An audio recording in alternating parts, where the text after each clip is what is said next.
दोस्तों जय हिंद। स्वागत है आपका ज्ञान की विपाशा चैनल पर। अगर आपने अभी तक चैनल को सब्सक्राइब नहीं किया है तो चैनल को कर लें सब्सक्राइब और बेल आइकन को भी प्रेस कर लें ताकि चैनल से संबंधित सभी तरह की अपडेट्स आपको मिलती रहे। दोस्तों आज के इस वीडियो में हम विभिन्न अखबारों में छपे कुछ संपादकीय के माध्यम से इस समय के हाल फिलहाल के चर्चित कुछ विषयों के बारे में बात करेंगे।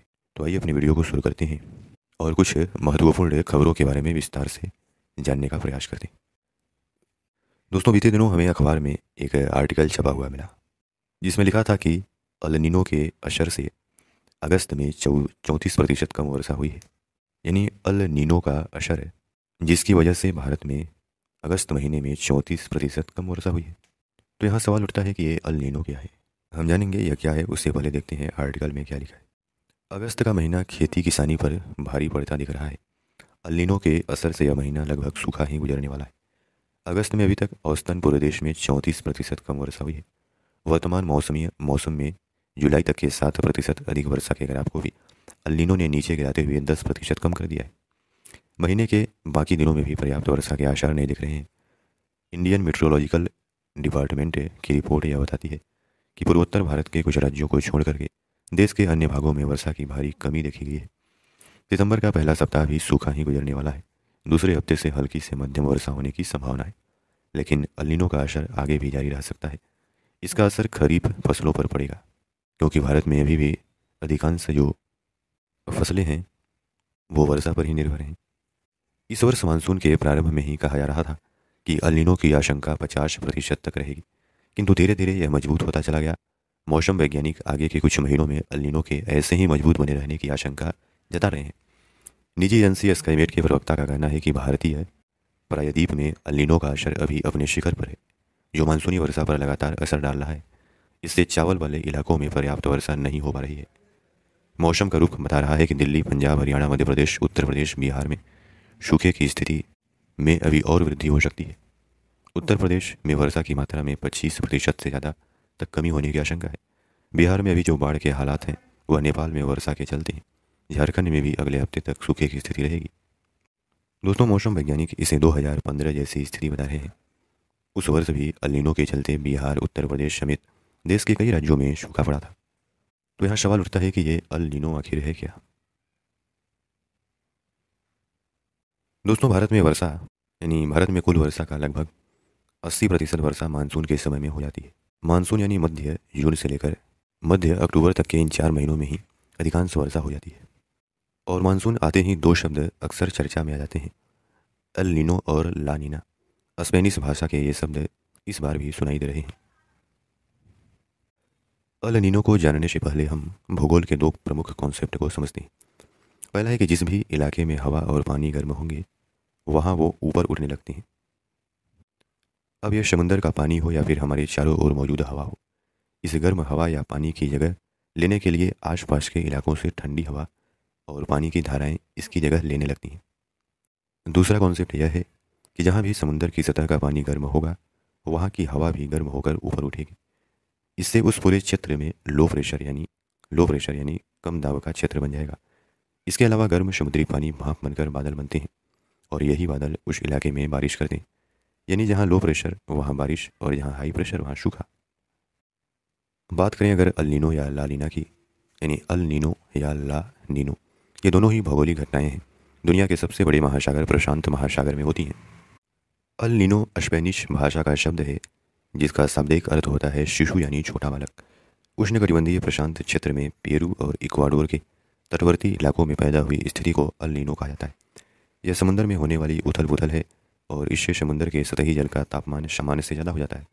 इसका पूरे विश्व के मौसम पर प्रभाव पड़ता है। कैसे होता है अल नीनो इफेक्ट? वैज्ञानिक अर्थ में अल नीनो प्रशांत महासागर के भूमध्य क्षेत्र की उस समुद्री घटना का नाम है जो साउथ अमेरिका के पश्चिमी तट पर स्थित इक्वाडोर और पेरू देश के तटीय समुद्री जल में कुछ सालों के अंतराल में घटित होती है। इसके तहत समुद्र की सतह के तापमान में असामान्य तौर पर इजाफा हो जाता है। इसकी वजह से दक्षिण अमेरिका के पश्चिमी तट पर स्थित इक्वाडोर और पेरू के तटीय क्षेत्र धीरे धीरे समुद्र में समाते जाते हैं। इससे आसपास के क्षेत्रों का तापमान भी बढ़ने लगता है। साउथ अमेरिका के पश्चिमी तट से ऑस्ट्रेलिया के पूर्वी तट की ओर गर्म समुद्री हवाएं बहती हैं। यह गर्म समुद्री हवाएं अपने से लगते हुए समुद्री सतह के पानी को भी गर्म कर देती हैं और उसे ऑस्ट्रेलिया की ओर धक्का देती हैं। इसी तरह प्रशांत महासागर की सतह पर गर्म पानी की बड़ी धारा साउथ अमेरिका से ऑस्ट्रेलिया की ओर बहने लगती है। महासागर का यह गर्म पानी ऑस्ट्रेलिया के पूर्वी तट और उसके आसपास जमा हो जाता है। वहीं साउथ अमेरिका के पश्चिमी तट पर समंदर की गहराइयों से बहकर के ठंडा पानी सतह पर जमा हो जाता है। और समुद्र की सतह पर गर्म पानी का मतलब है हवा का लो प्रेशर, और लो प्रेशर का मतलब हवा का ऊपर उठना। अब क्योंकि गर्म हवा के साथ समुद्री पानी से बनी भाप बादल बनकर ऊपर उठती है, यही बादल बाद में उस इलाके में बारिश करती है। मतलब साफ है कि ऑस्ट्रेलिया और उसके आसपास भारी वर्षा होगी। इसके उलट साउथ अमेरिका के पश्चिमी तट पर सूखा रहेगा, और यही वजह है कि साउथ अमेरिका के करीब का इलाका पूरी तरह से सूखा और बंजर है। सामान्य मौसम से उलट ये गर्म हवाएं कमज़ोर पड़ जाएं या उल्टी दिशा में बहने लगती हैं, तब यह पूरा प्रोसेस कमज़ोर हो जाता है या उल्टा हो जाता है। ऑस्ट्रेलिया के पूर्वी तट के करीब प्रशांत महासागर का पानी गर्म के बजाय ठंडा होता है। वहीं साउथ अमेरिका के पश्चिमी तट पर पानी ठंडा के बजाय गर्म होने लगता है। इस वजह से ऑस्ट्रेलिया के पूर्वी इलाके में न तो लो प्रेशर बनता है और न ही बादल या न बारिश होती है। वहीं आमतौर पर सूखा रहने वाले साउथ अमेरिका के करीब के इलाके में गर्म पानी की वजह से लो प्रेशर बनता है। इसकी वजह से बादल बनते हैं, फिर बारिश होती है। दोस्तों, मौसम के इस बदलाव को अल नीनो कहते हैं और ऐसा हर 3 से 7 साल में होता है। सवाल है कि यह सब ऑस्ट्रेलिया के करीब हो रहा है तो फिर भारत के लिए चिंता की बात क्यों है? अल नीनो का यूँ तो भारत से कोई सीधा संबंध नहीं है, लेकिन जब जब अल नीनो आता है तब तब भारत में मानसून कमज़ोर पड़ जाता है। इसकी वजह से देश के कई राज्यों में सूखा पड़ जाता है। भारत में हिंद महासागर और अरब सागर की ओर से आने वाली मानसूनी हवाएं सबसे ज़्यादा बारिश करती हैं। अल नीनो मानसून की इन हवाओं को कैसे कमज़ोर कर देता है, इस पर साइंटिस्ट गहराई से रिसर्च कर रहे हैं। इसका असर कभी ज़्यादा होता है तो कभी कम, लेकिन हर बार मानसून पर इसका बुरा ही असर होता है। पिछले 65 सालों में 14 बार अल नीनो प्रशांत महासागर में सक्रिय हुआ है। इनमें से 9 बार भारत में बड़े स्तर पर सूखा पड़ा है। वहीं 5 बार सूखा तो पड़ा, लेकिन इसका असर हल्का रहा था। अल नीनो का ठीक उल्टा होता है ला नीना। ला नीना अल नीनो से ठीक उल्टा होता है।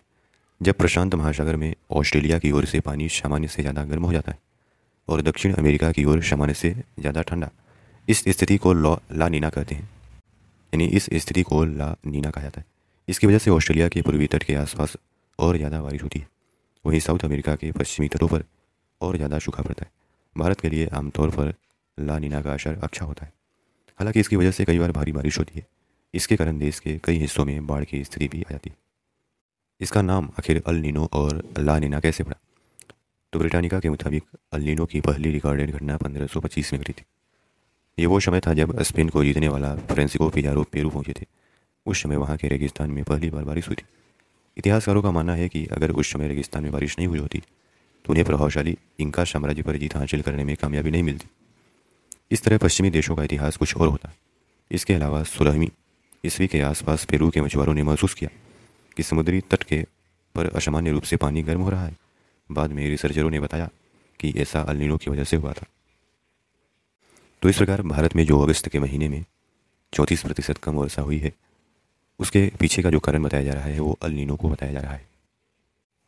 दोस्तों, अब अपने अगले एडिटोरियल की तरफ।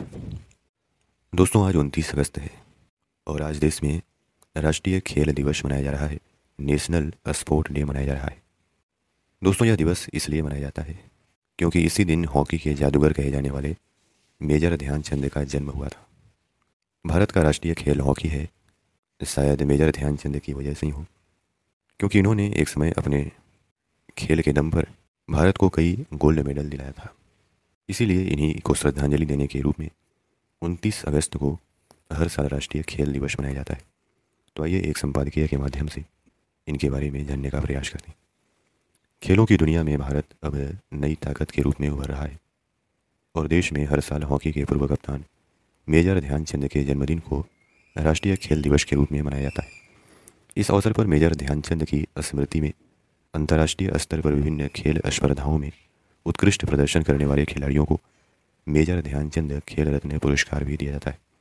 पहले इस पुरस्कार को राजीव गांधी पुरस्कार के नाम से जाना जाता था, यानी राजीव गांधी खेल रत्न पुरस्कार, लेकिन वर्तमान सरकार ने इसका नाम बदलकर मेजर ध्यानचंद खेल रत्न पुरस्कार कर दिया। 29 अगस्त 1905 को उत्तर प्रदेश के इलाहाबाद में जन्मे ध्यानचंद हॉकी के ऐसे महान खिलाड़ी और देशभक्त थे। उनके करिश्माई खेल से प्रभावित होकर के जब एक बार जर्मनी के तानाशाह हिटलर ने उन्हें अपने देश जर्मनी की तरफ से खेलने का न्योता दिया था, तो मेजर ध्यानचंद ने उसे विनम्रतापूर्वक ठुकरा करके हमेशा के लिए अपने देश के लिए खेलने का प्रण दिया था। दोस्तों, हालांकि कहते हैं कि उन्हें बचपन में खेलने का कोई शौक नहीं था और साधारण शिक्षा ग्रहण करने के बाद वो 16 वर्ष की आयु में दिल्ली में सेना की प्रथम ब्राह्मण रेजिमेंट में सिपाही के रूप में भर्ती हो गए थे। सेना में भर्ती होने तक उनके दिल में हॉकी के प्रति कोई लगाव नहीं था। सेना में भर्ती होने के बाद ध्यानचंद को हॉकी खेलने के लिए प्रेरित किया गया। और प्रेरित किसने किया? तो हॉकी खिलाड़ी सूबेदार मेजर तिवारी ने, जिनकी देखरेख में ध्यानचंद हॉकी खेलने लगे और बहुत थोड़े समय में ही हॉकी के ऐसे खिलाड़ी बन गए कि उनकी हॉकी स्टिक मैदान में दनादन गोल लागने लगी। उनकी हॉकी स्टिक से गेंद अक्सर इस तरह चिपक जाती थी कि विरोधी टीम के खिलाड़ियों को लगता था जैसे ध्यानचंद किसी जादुई हॉकी स्टिक से खेल रहे हैं। इसी शक के आधार पर एक बार हॉलैंड में उनकी हॉकी स्टिक तोड़ करके भी देखी गई थी, कहीं उसमें कोई चुंबक या गोंद तो नहीं लगा है। उन्हें अपने ज़माने का हॉकी का सबसे बेहतरीन खिलाड़ी माना जाता था, जिसमें गोल करने की कमाल की क्षमता थी। भारतीय ओलंपिक संघ के द्वारा ध्यानचंद को शताब्दी का खिलाड़ी घोषित किया गया है। 1922 में सेना में भर्ती होने के बाद से 1926 तक ध्यानचंद ने केवल आर्मी हॉकी और रेजिमेंट गेम्स खेले। उसके बाद उन्हें भारतीय सेना टीम के लिए चुना गया, जिसे न्यूजीलैंड में जाकर के खेलना था। उस दौरान कुल 21 मैचों में से उनकी टीम ने 18 मैच जीते थे, जबकि 2 मैच ड्रॉ हुए और केवल 1 मैच उनकी टीम हारी थी। मैचों में ध्यानचंद के सराहनीय प्रदर्शन के कारण भारत लौटते ही उन्हें लांस नायक बना दिया गया और उन्हें सेना की हॉकी टीम में अस्थायी जगह मिल गई। 1928 में एम्स्टर्डम में होने वाले ओलंपिक के लिए भारतीय टीम का चयन करने हेतु भारतीय हॉकी फेडरेशन के द्वारा टूर्नामेंट का आयोजन हुआ, जिसमें कुल 5 टीमों ने हिस्सा लिया। ध्यानचंद को अपने शानदार प्रदर्शन के चलते ओलंपिक में हिस्सा लेने वाली टीम में जगह मिल गई। 1928, 1932, 1936 के ओलंपिक खेलों में ध्यानचंद ने न केवल भारत का नेतृत्व किया, बल्कि लगातार तीनों ओलंपिक में भारत को स्वर्ण पदक भी दिलाए। भारतीय हॉकी टीम की ओर से 17 मई 1928 को ऑस्ट्रेलिया के खिलाफ अपने ओलंपिक डेब्यू में ध्यानचंद ने 3 गोल करते हुए भारत को 6-0 से जीत दिलाई थी। एम्स्टर्डम में आयोजित उस ओलंपिक में ध्यानचंद ने सबसे अधिक 14 गोल दागे थे। तब वहाँ के एक स्थानीय अखबार ने उनके शॉट्स में प्रभावित होकर के लिखा था कि यह हॉकी नहीं बल्कि जादू था। ध्यानचंद वास्तव में हॉकी के जादूगर हैं। 1932 में लॉस एंजलिस ओलंपिक में ध्यानचंद और उनके भाई रूप सिंह ने भारत की ओर से एक मुकाबले में कुल 35 में से 25 गोल किए थे। उस ओलंपिक के कुल 37 मैचों में भारत के कुल 330 गोल में से अकेले ध्यानचंद ने 133 गोल किए थे। 1936 में बर्लिन ओलंपिक में तो उन्होंने इतना बेहतरीन प्रदर्शन किया कि जर्मनी के तानाशाह हिटलर ने उन्हें हॉकी का जादूगर की उपाधि दे डाली, जिसके बाद से हर कोई उन्हें इसी नाम से जानने लगा। हालांकि 1936 के ओलंपिक खेल शुरू होने से पहले एक अभ्यास मैच के दौरान भारतीय टीम जर्मनी से 4-1 से हार गई थी। उस हार से ध्यानचंद इतने व्यथित हुए कि उन्होंने इस बारे में अपनी आत्मकथा गोल में लिखा है, मैं जब तक जीवित रहूंगा उस हार को कभी नहीं भूलूंगा। उस हार ने हमें इतना हिला करके रख दिया था कि हम पूरी रात सो नहीं पाए। भारतीय ओलंपिक टीम के कप्तान रहे गुरुबख्श सिंह का कहना था कि 54 साल की उम्र में ही ध्यानचंद, जिससे भारतीय टीम का कोई भी खिलाड़ी बोली में उनसे गेंद नहीं छीन सकता था। मेजर ध्यानचंद ने 43 वर्ष की उम्र में 1948 में अंतर्राष्ट्रीय हॉकी को अलविदा कहा। हॉकी में बेमिसाल प्रदर्शन के कारण ही उन्हें सेना में पदोन्नति मिलती गई और वे सूबेदार, लेफ्टिनेंट और कैप्टन बनने के बाद मेजर पद तक पहुँचे। 1956 में 51 वर्ष की आयु में सेना से मेजर पद से सेवानिवृत्त हुए। उसी साल उन्हें भारत सरकार के द्वारा पद्म भूषण से सम्मानित किया गया। सेवानिवृत्ति के बाद वे माउंट आबू में हॉकी कोच के रूप में काम करने लगे। बाद में कई सालों तक पटियाला के नेशनल इंस्टीट्यूट ऑफ स्पोर्ट्स में चीफ हॉकी कोच बन गए। 3 दिसंबर 1979 को हॉकी के इस महान जादूगर ने दिल्ली के एम्स में अंतिम सांस ली। अपने करियर में उन्होंने अंग्रेजों के खिलाफ 1000 से ज़्यादा गोल दागे थे और भारत में उनके जन्मदिन को राष्ट्रीय खेल दिवस के रूप में घोषित किया गया और इसी दिन विभिन्न खेलों में उत्कृष्ट प्रदर्शन करने वाले खिलाड़ियों को राष्ट्रीय पुरस्कार प्रदान किए जाते हैं। तो इस प्रकार मेजर ध्यानचंद अपने खेल प्रदर्शन के दम पर हॉकी के जादूगर कहे जाने लगे थे। दोस्तों, अब आगे बढ़ते हैं अपने तीसरे संपादकीय के तरफ और यह संपादकीय है जापान के द्वारा अभी हाल ही में अपने परमाणु रिएक्टर से निकला रेडियो एक्टिव पानी को प्रशांत महासागर में छोड़ने को लेकर के। आइए देखते हैं लेखक इसमें क्या लिखते हैं।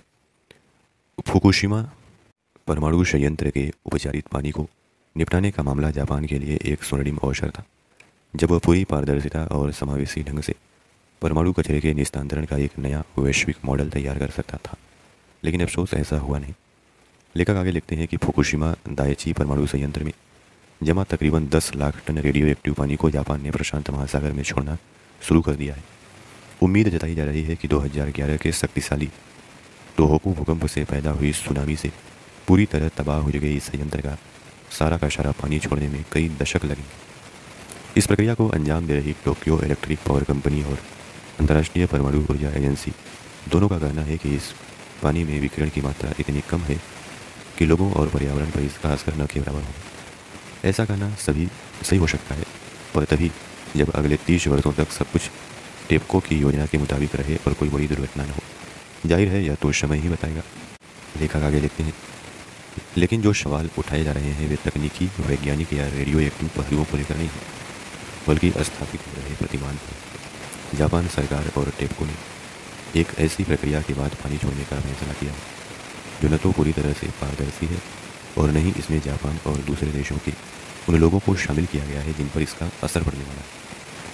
लेखक लिखते हैं कि यह प्रक्रिया दशकों तक चलने वाले विवाद और अविश्वास का बीज बोने वाली है, लेकिन इससे भी बड़ी चिंता यह है कि जापान का यह कदम दूसरे देशों को इससे भी कम पारदर्शी होने के लिए प्रेरित करेगा। आगे लेखक लिखते हैं कि यह खास करके एशिया के लिए खतरनाक स्थिति है, जहां चाइना और भारत में हो रहे विकास के चलते 140 से ज़्यादा परमाणु संयंत्र संचालित हो रहे हैं। इसके अलावा दर्जन भर संयंत्र या तो निर्मित हो रहे हैं या उनकी योजना बन रही है। अगर जापान जैसा आर्थिक तौर पर सशक्त देश रेडियो एक्टिव पानी को बगैर किसी विरोध के महासागर में छोड़ देता है तो दूसरे देशों को किस मुँह से रोका जा सकेगा। आगे लेखक लिखते हैं कि हालांकि इससे इनकार नहीं किया जा सकता कि 1986 यानी 1986 में यूक्रेन के चेरनोबिल में, जो कि उस समय यानी 1986 को सोवियत यूनियन का भाग था, लेकिन चेरनोबिल वर्तमान में यूक्रेन में स्थित है, तो यूक्रेन के चेरनोबिल में हुई विश्व की सबसे खराब परमाणु दुर्घटना के अवशेष उत्पादों के साथ क्या किया जाए, इस पर जापान और टेपको दुविधा में है। क्षतिग्रस्त रिएक्टरों में पिघले हुए परमाणु ईंधन के कचरे को पंप किए गए पानी से ठंडा किया जाता है। इस प्रक्रिया में पानी रेडियो न्यूक्लियोटाइड्स नामक जहरीले रेडियो एक्टिव पदार्थ के संपर्क में आ जाता है। इसके अलावा जमीन और बारिश का करीब 100 टन पानी भी रिएक्टर में पहुंचता है और दूषित हो जाता है। इस सारे पानी को खास प्रक्रिया के द्वारा छान करके रेडियो एक्टिव पदार्थ से मुक्त किया जाता है, फिर 1000 विशाल टैंकों में जमा कर लिया जाता है। हर संयंत्र के पानी को संग्रह करने की एक सीमा होती है और टेपको लगातार चेतावनी देता रहा है कि फुकुशिमा संयंत्र संग्रह की अपनी सीमा पार कर चुका है। आगे लेकर लिखते हैं कि 2013 की शुरुआत से ही अंतर्राष्ट्रीय परमाणु ऊर्जा एजेंसी टेपको को रेडियो एक्टिव पानी को समुद्र में छोड़ने की सलाह देता रहा। जापान की सरकार ने इस पानी को वाष्प के रूप में वायु में छोड़ने या इसे जमीन के काफ़ी नीचे छोड़ने के विकल्पों पर भी विचार किया, लेकिन तमाम विशेषज्ञ और पर्यावरण के क्षेत्र में काम करने वाले समूह मानते हैं कि इस मामले में सार्वजनिक तौर पर कभी सलाह नहीं मांगी गई और न ही पानी को ज़्यादा मजबूत टैंकों में लंबी अवधि तक संचित करने जैसे विकल्पों पर विचार किया गया। लेखक लिखते हैं कि अफसोस की बात है कि जापान के कुछ नागरिकों, वहाँ के मछली पालन संगठनों और साउथ कोरिया और चाइना जैसे पड़ोसी के सख्त विरोध के बावजूद सरकार उपचारित रेडियो एक्टिव पानी को समुद्र में छोड़ रही है। फैसला लिया जाने से पहले और बाद में हुई कई सार्वजनिक सुनवाइयों में मैं मौजूद था, पर इसमें जनता को अपनी बात कहने का मौका बिल्कुल भी नहीं था। लेखक लिखते हैं कि रेडियो एक्टिव पदार्थ के पर्यावरण पर पड़ने वाले असर पर टेपको द्वारा कराया गया अध्ययन भी काफ़ी बाद में जारी किया गया। टेपको ने जब इस अध्ययन पर लोगों के सुझाव मांगे तब विशेषज्ञों ने इसमें निहित गंभीर लापरवाहियों की ओर इशारा किया, किंतु चिंताजनक बात है कि जो रेडियो एक्टिव पदार्थ पानी में थे उनकी कोई सूची तक तैयार नहीं की गई थी। आगे लेखक लिखते हैं कि ऐसे फैसले लेने में स्थानीय नागरिकों, सिविल सोसाइटी समूहों, तकनीकी विशेषज्ञों और ज़रूरत पड़ने पर पड़ोसी देशों की मदद लेना कितना फ़ायदेमंद हो सकता है, वह बेल्जियम, फिनलैंड और स्वीडन से सीखा जा सकता है, जहाँ वर्षों के अध्ययन और पर्यावरण से संबंधित अनुमोदन के बाद ही परमाणु कचरे को लंबे समय तक संग्रह करने की व्यवस्था बनाने से संबंधित फैसले लिए गए। आगे लेखक लिखते हैं कि फुकुशिमा के उपचारित पानी को निपटाने का मामला जापान के लिए एक स्वर्णिम अवसर था, जब वह इन देशों की प्रक्रिया को समझते हुए पूरी पारदर्शिता और समावेशी ढंग से परमाणु कचरे के निस्तारण का एक नया वैश्विक मॉडल तैयार कर सकता था। लेकिन यदि ऐसा नहीं हुआ तो इसकी वजह टेपको और जापान की सरकार के बीच भरोसे की गंभीर कमी का होना है। लेखक लिखते हैं कि इससे पहले 2011 में जापान में आई आपदा के दौरान दोनों ने जोखिम को कम करके बताया और ज़रूरी जानकारियां छिपाने की कोशिश की। भूकंप और सुनामी का इतिहास होने के बावजूद उस वक्त जापान की गवर्नमेंट ने जिस ढंग से आपदा से निपटने का परिचय दिया, उसकी वहाँ के आधिकारिक आयोग, अंतर्राष्ट्रीय परमाणु ऊर्जा अभिकरण और दूसरी संस्थाओं ने भी आलोचना की। लेखक लिखते हैं कि फिर टेप को वर्षों से यह कहती आई है कि वह रेडियो एक्टिव पानी को छानने की प्रक्रिया को उस स्तर पर ले आई है जिसमें जोखिम न के बराबर रह गया है। पर 2018 में यह खुलासा हुआ था कि 70% टैंकों में रेडियो एक्टिव पदार्थ का स्तर कानूनी सीमा से ज़्यादा है। जाहिर है अविश्वास अब तक कायम है। हालांकि ऐसा लगता नहीं है कि अब जापान अपना रुख बदलेगा। वैसे भी यहाँ की नौकरशाही और कारपोरेट संस्कृति बेहद जटिल और धीमी गति से काम करने वाली है। लेखक लिखते हैं जिसमें ऐसे फैसलों को पलटना नामुमकिन है, लेकिन विश्वास बहाली के उपाय जरूर हो सकते हैं।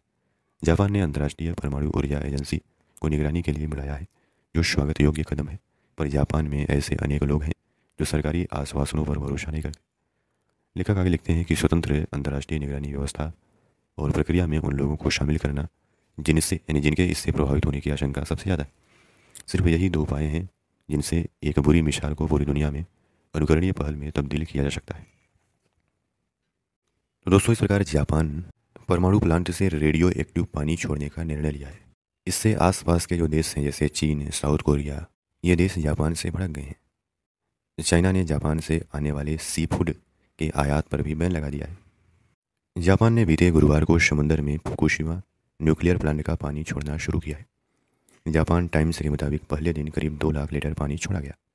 12 साल पहले यानी 2011 में आए भूकंप और सुनामी की वजह से ये फुकुशिमा न्यूक्लियर पावर प्लांट में भयानक विस्फोट हुआ था। इसके बाद से ही वहाँ 133 करोड़ लीटर रेडियो एक्टिव पानी जमा है। समंदर में रेडियो एक्टिव पानी रिलीज करने के प्लान को यूनाइटेड नेशन की जो एजेंसी है, international atomic energy association, approve कर चुकी है। 1000 स्टेनलेस स्टील टैंक्स में रखे 133 करोड़ लीटर पानी को एक साथ नहीं बल्कि 30 साल तक रिलीज किया जाएगा। रोज़ 5 लाख लीटर रेडियो एक्टिव पानी समुद्र में मिलाया जाएगा और सामान्य सी बात है कि इससे समुद्र में इसका असर होगा, उसके आसपास के देशों पर इसका असर होगा, इसलिए इसका विरोध हो रहा है। तो दोस्तों, यहाँ पर अब हम करते हैं वीडियो को समाप्त। आशा करते हैं कि आपको इस वीडियो के माध्यम से काफ़ी कुछ जानने को मिला होगा। धन्यवाद।